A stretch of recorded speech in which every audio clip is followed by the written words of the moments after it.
Assalamualaikum warahmatullahi wabarakatuh.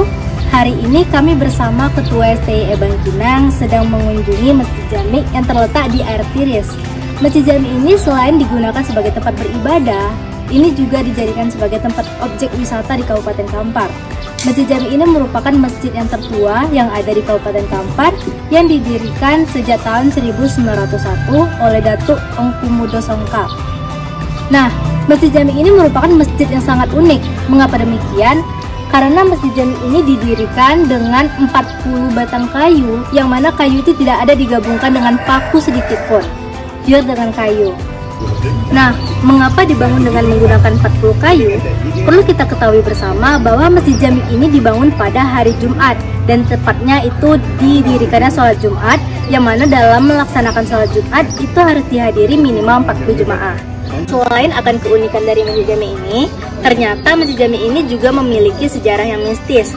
Di antaranya, pada zaman dahulu diketahui bahwa ada batu alam yang berbentuk kepala kerbau yang selalu berpindah di setiap daerah-daerah Masjid Jami. Namun sekarang telah menetap di dalam bak tempat berwudu di Masjid Jami ini. Dan selanjutnya juga ada sejarah pada saat pembentukan Masjid Jami ini terdapat satu tiang kayu yang hilang, dan kemudian masyarakat RTS ini berdoa bersama-sama, akhirnya kayu ini ditemukan kembali. Dan selanjutnya juga terdapat hal-hal yang mengejutkan, tapi itu katanya memang nyata, bahwa pada zaman penjajahan Belanda dahulu, para masyarakat Belanda juga sempat ingin berusaha untuk membakar Masjid Jami tersebut, namun tidak ada satupun kayu yang terlihat terbakar dikarenakan api yang telah dibentuk oleh masyarakat Belanda. Dan kemudian pada tahun 2016 pernah terjadi banjir besar di Air Tiris, namun di dalam Masjid Jami itu tidak ada sedikit pun genangan air yang ada di dalamnya. Nah, untuk penjelasan lebih lanjut, nanti Ketua STIE Bangkinang akan berbincang-bincang bersama Gori Masjid Jami di Air Tiris. Dan sekarang, yuk sholat fardu zuhur dulu.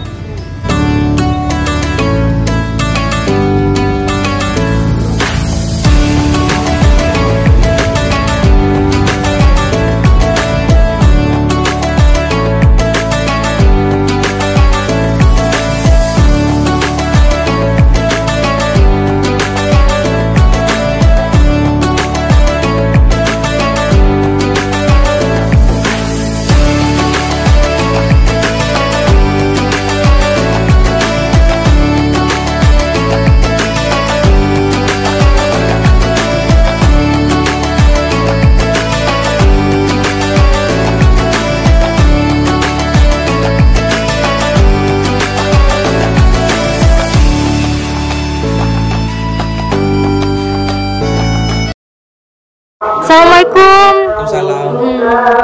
Bang, boleh nanya nih Bang, sedang apa tadi Bang? Ini ngambil air dengan kegunaan atau manfaatnya untuk obat ya. Jadi ini sebenarnya air biasa atau air dari mata air begitu Bang? Air dari mata air yang dialirkan ke sini untuk merendam batu ya, yang diyakini oleh masyarakat sekitarnya ya mengandung manfaat lah gitu kan. Batu ini? Batu yang bentuk kepala kerbau itu ya Bang? Batu yang berbentuk kepala kerbau yang memang diyakini dari dulunya juga berasal dari kepala kerbau gitu. Jadi manfaat dari air ini apa nanti tuh Bang? Dari yang diyakini oleh masyarakat diantaranya untuk mengobati anak-anak, untuk tolak bala atau segala macamnya gitu. Tolak bala itu maksudnya gimana Bang? Tolak bala itu dalam artian bahasa lainnya menghilangkan kesialan gitu kan. Istilahnya melindungi keluarga dari hal-hal yang negatif gitu. Dalam bahasa luasnya seperti itulah kira-kira. Jadi ini Abang mengambil untuk keluarga Bang?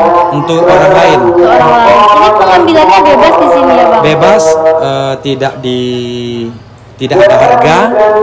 Siapapun boleh datang ke sini mengambil. Ya kalau meninggalkan sedikit sedekah, impak untuk masjid boleh, kalau tidak ya juga tidak apa-apa. Ya itu tergantung kita lagi ya Bang. Keikhlasan kita. Iya, betul. Terus Bang, kalau seandainya tadi manfaatnya selain toa bala untuk fisik gitu ada nggak Bang? Untuk aura gitu. Untuk aura. Untuk aura positifnya, untuk ya menghidupkan aura kita lah. Terima kasih banyak ya Bang. Oke, sama-sama.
Warahmatullahi wabarakatuh.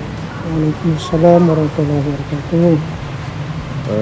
Alhamdulillahirabbil alamin wassalatu wassalamu ala asyrofil anbiya'i wa mursalin wa ala alihi washabihi ajmain. Yang sangat kami muliakan dan sangat kami hormati Pak Amiruddin Hatib yang dikenali orang Pak Udin. Beliau inilah Garim juru kebersihan Masjid Jami. Dan anak-anak kami dari mahasiswa STI Bangkinang serta para pemirsa. Maksud tujuan kami ke sini Pak, yang pertama melakukan sholat fardu, sholat zuhur berjamaah. Alhamdulillah sudah sama-sama kita laksanakan tadi Pak. Iya. Yang kedua ingin silaturahmi dengan Bapak. Pas kita ketemu tadi, Bapak bilang ke saya, Bapak ini mirip Zulher. Nah, rupanya saya yang Zulher. Iya. Nah, itu yang pertama, Pak. Yang kedua, ingin mengenalkan ke anak-anak kami mahasiswa serta para pemirsa tentang Masjid Jami yang punya spesifik. Bangunannya spesifik, cara bangunannya juga spesifik, dan lebih spesifik lagi Pak, tempat ngambil wudhu. Konon, dan kami melihat tadi ada batu yang mirip dengan kepala kerbau. Ini yang sangat-sangat spesifik. Dan konon juga berkat izin yang maha kuasa, air tadi bisa menjadikan obat dari berbagai penyakit. Ini yang sangat-sangat spesifik. Nah, inilah juga tujuan kami dan membawa anak-anak kami ke sini, ingin tahu Pak, ingin tahu lebih detail tentang bangunan masjid yang sudah berumur sekian hampir ratusan tahun bangunannya, dan begitu juga yang seperti yang kami bilang tadi Pak, di kolam tadi ada batu yang mirip dengan kepala kerbau. Nah, ini yang kami yang ingin tahu Pak. Begitu juga mihrabnya yang sangat spesifik. Ini Pak Udin. Ya, Pak. Iya Pak. Assalamualaikum warahmatullahi wabarakatuh. Waalaikumsalam warahmatullahi wabarakatuh. Pertama-tama kali kami dari pengurus mengucapkan kepada Bapak dan murid-murid Bapak selamat datang ke masjid yang tercinta ini, yaitu Masjid Wisata yang tua kan. Selanjutnya kami minta maaf kepada rombongan seandainya ada kekurangan, sekali lagi kami minta dimaafkan. Langsung aja kita buka sejarah masjid ya Pak ya. Yang pertama sekali Bapak dibangun adalah pasar. Masjid kosong baru Pak. Pasar Kenegeren Air Tiris. Oh, ini yang namanya Pasar Usang. Iya. Sinilah tengah-tengah apa kan Kenegeren Air Tiris kan. Iya. Jadi dulu pasarnya Bapak tetap tepi Sungai Kampar. Jalan raya belum elok, mobil pun jarang. Jadi angkutannya melalui Sungai Kampar. Sampan-sampan perahu yang besar kan. Kepasak itu didirikan pada tahun 1881. Wah, 1881 Pak. Jadi 10 tahun setelah itu Pak, ada yang bernama Datuk Engku Mudo Sangkal. Datuk Engku Mudo Sangkal. Datuk itu berasal dari Tapanuli Selatan orangnya kan, jadi udah jadi keluarga orang sini kan. Jalan ke pasar, Badu pasar besar kan, orang ramai. Masalah tak ada apalagi masjid kan. Datuk itulah yang pendirinya. Jadi caranya Pak, inilah masjid yang tertua di Kampar, tanpa paku sebatang pun dulu, tanpa biaya 1 sen pun secara bergotong royong. Jadi sila dapat kesempatan Datuk itu menengok contohnya Pak, Masjid Demak. Bukan pergi dia sana kan, di pitchingnya matanya putus selama dekatnya. Jadi ini Masjid Demak lah yang ditiru. Dia tidak berangkat ke Demak, dari sini aja dipitchingkan ke matanya, nampak kan. Contohnya dikasih lagi periasi di atas kan, Demak kan 2 tingkat atasnya, ini 3 kan, ada maknanya. Jadi setelah dapat kayu kan gotong royong ke kampung itu dulu. Sebelum kampung dulu Banjau namanya. Iya, Banjau. Cari kayu lah masing-masing. Kayu bagian bapak ada di sini kan. Jadi waktu cari kayu itu ada 2 buah kayu kan. Ini kalau orang datang di sini, bapak mana tiang yang hilang tuh? Bukan tiang yang hilang Pak, kayu. Macam mana cara Pak? Nah, ada dulu Banjau Tanjung Belit, sawah. Di Banjau Tanjung Belit itu sampai ke hutan, sampai di hutannya Pak ya, tengok kayu itu ada. Di dekat bersama-sama, di dekat kan kayu itu menghilang. Waktu di hutan kan, ada bisa makhluk pula yang menyimpan menghentak kan. Jadi kayunya kayu tubuh, iya. Di dekat bisa menghilang. Hilang. Luar biasa. Jadi orang-orang itu pulang lagi ke sini kan, ngadu sama Datuk tadi. Kami kemarin udah pergi tuh, kayu itu ada. Setelah kami dekat tuh kayu itu menghilang. Baca lah sama Datuk itu kan. Kalau ada kabar yang ganjil kan dibaca subhanallah kan. Jadi bapak 3 hari setelah itu pergilah Datuk tuh sama masyarakat kan, sampai ke lokasi tadi. Iya, sampai ke hutan, sampai ke lokasi kayu tadi. Diambilnya satu pemuda, disuruhnya azan kan. Setelah selesai azan, Datuk itu bermunajat kan, berdoa. Timbullah kayu tadi. Iya. Dari tidak ada jadi ada. Iya. Nah, azan pemuda itu kan satu kan, berdoa Datuk itu timbullah. Itu kayu itu dilukis kan, yang tempat kita duduk tadi kan. Kalau tidak ada kisah sejarahnya, tiang ini tidak ada tulisan kan. Kalau ada tulisan sejarahnya ditulis kan. Jadi Pak, masjid ini didirikan pada hari Jumat. Jumat kan belum ada lagi. Kita menganut agama Islam tapi tidak ada masjid musala kan. Nah, jadi waktu mendirikan itu kita kan masih ada Belanda sendiri, jajah Belanda kan. Nah, ada tiang 4 tiang induk kan yang tinggi kan 26 meter. Jadi waktu mendirikan yang itu induk 4-nya yang mana Pak? 1, 2, 3, 4. Oh ini ya. Iya, sebelah tengah. Sebelah tengah. Jadi waktu mendirikan itu masih ada lagi nyonya dengan tuan orang Belanda di sini kan. Dia ingin menengok kan. Jadi waktu itu ditarik, sedangkan alatnya itu kan manual aja, rotan kan. Sampai 1 kali, 2, 3 tidak mau, orang dulu kan kuat perasaannya kan.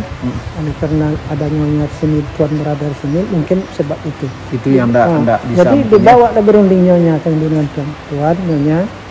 Ini kalau dipaksa mendirikan nanti bisa berisiko tinggi.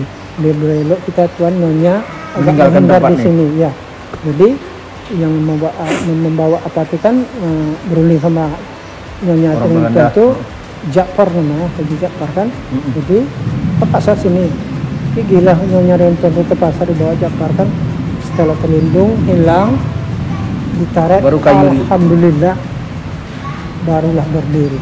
Nah, jadi motifnya waktu itu tidak mau dicampur aduk orang kafir dengan pekerjaan orang Islam. Jadi masjid ini didirikan pada hari Jumat. Jumat kan belum ada lagi kan? Iya. Secara bergotong royong. Jadi kan ada kan yang pertama batu tadi kan. Batu itu setelah mau didirikan lagi kan, gotong royong lagi masyarakat ini cari batu yang besar-besar untuk alas tiang bantalan kan. Bantalan bawah. Sondi kan. Supaya tiang pun jangan masuk atau terperit cepat kan. Jadi sampai di sini dipasang, yang lain dipasang nggak ada masalah Bapak. Tiba yang satu itu mirip batu kebelah itu, angkat tiang dipasang, lari. Oh, batu nih. Iya ya, angkat tiang jatuh. Ngadu lagi masyarakat tuh Madatu merosotkan tuh batu yang satu ini tuh nggak mau dipasang tuh, asal dipasang tuh tandang lari. Tengok Madatu kan yang dipasang asingkan tukar sama yang lain. Jadi batu itu dulu menurut ceritanya berpindah-pindah. Nah, kadang-kadang di bawah masjid kan, kadang-kadang tempat duduk. Kita kan dulu kan mengharapkan hujan kan. Iya. Dulu kan tempat duduk bak besar, situ satu, sana satu kan. Iya. Pindah ke bawah ini, pindah ke situ. Akhirnya masuk dalam sumur tua. Dia sendiri masuk atau dimasukkan? Itulah pro kontra juga Pak. Oh. Jadi lebih kurang 12 tahun di situ kan. Nah, akhirnya batu itu itulah kalau Allah berkehendak keluar tuh jumpa dalam bak yang sekarang. Paham Bapak? Itulah batu sekarang tuh. Iya, dulu berpindah-pindah kan dari bawah masjid ke tempat duduk bawah masjid, akhir masuk dalam sumur tua. Nah, 12 tahun kalau di buku ini kalau nggak Yang salah. sumur tua, yang sumur Itu apa baru tadi? dikali Pak. Kalau datang iya. sini mana sumur tua tuh? Mana baru dikali tuh? Oh, iya dulu nggak ada tuh. Tidak ada, sudah ditimbun kan. Nah, itu baru dikali. Jadi Muncul lagi batu tadi. kan kalau lo berkendak itu kan mudah tuh kan. Keluar tuh jumpa dalam bak yang sekarang. Dalam bak yang sekarang nih. Iya, Datuk kan ngomong, ini batu ini diasingkan besok-besok ada hasil. Itulah dijadikan orang sekarang air itu apa aja penyakit bisa sembuh dengan izin Allah Subhanahu wa taala. Tapi penyakit yang enteng-enteng kan, umpamanya ada bayi kita kan, udah 3 tahun umurnya, lambat berjalan, tidak ada cacat, mandikanlah sini, sholat lemaknya, koyanya kan, berdoa banyak berhasil. Jadi orang itulah mempromosikan ke mana-mana. Atau penyakit-penyakit yang lain kan, umpama kan batuk lama kan, dan juga sembuh, sudah bosan berobat dengan medis kan, kumpul air, sini juga orang itu kan, mandi, diminum, berselawat, ya berdoa juga kan. Jadi mana yang mencoba sini ada hasilnya, itulah yang mempromosikan ke mana-mana. Jadi masjid ini Pak namanya Masjid Jami, artinya kepunyaan orang muslim dengan muslimat. Ada nama istimewa Masjid Keramat dengan Betuah. Artinya keramat pernah disiram sama Belanda kan, itu dibakar. Habis satu itu tidak ada tanda-tanda kebakaran. Yang keramat. Betuah selalu banjir kan, sebelum PLTA dibuat ya, kan banjir. Orang sini ngungsi. Jadi sedalam apa aja air banjir, sedalam apa ini aja air. Air tidak pernah masuk ke atas. Cuma gini-gini sama lantai kan, masuk sikur, embak-embak. Iya. Namun tidak sampai kategori ya. Iya. Apa yang keramat pernah dibakar, kan? Disiram dengan bensin. Iya, itu dibakar. Habis satu itu tambah elok daripada yang dulu. Kilat dia ya. Iya. Apa yang betul itulah sedang apa air banjir tidak pernah masuk. Jadi masjid ini keramat dan bertuah. Iya.